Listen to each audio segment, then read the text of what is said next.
Brought to you by the PlayStation Experience in Las Vegas. Take part in all the announcements, panels, and early game previews December 6th and 7th. Hey guys, and welcome to Reality Check. Now, last week on the show, I delved into the psychology of character creation, answering seminal questions like, why do we choose to create ourselves? Could it actually be about validating our real-world appearance? And when will games finally include a bum chin slider?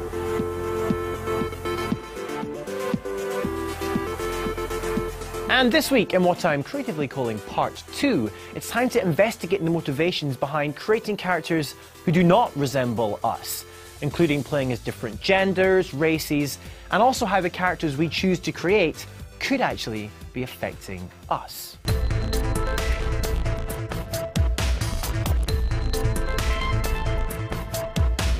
Well, some of the research in our lab on the first Dragon Age game suggested that approximately 30% of men play as women in the game, but less than 10% of women play as men.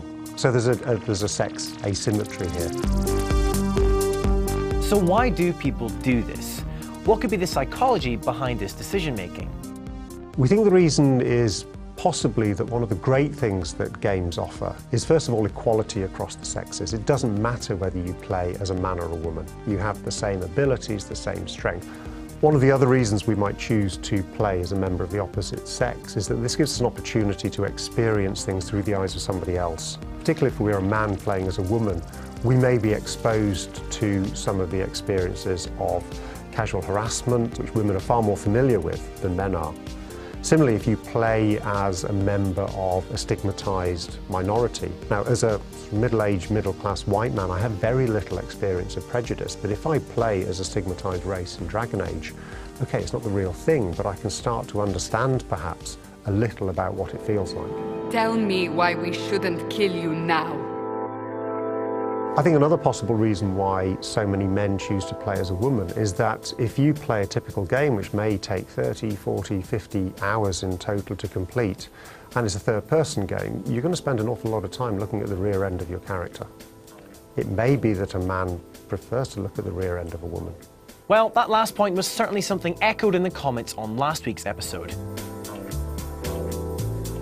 But what about the sex asymmetry Mark mentioned?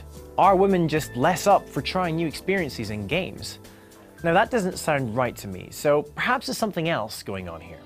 We think one of the reasons why so many women choose to play as women and only a small minority play as men is something that's been termed the Lara phenomenon. This is reflected by Lara Croft, and it's the idea that when there is a strong female protagonist, when the woman can lead the game, then this is extremely attractive to women because this is something that they're typically denied in the real world. In fact, in movies, there's something called the Bechdel test, which is a test of whether there is a scene in a movie where two named women talk about anything that doesn't involve a man.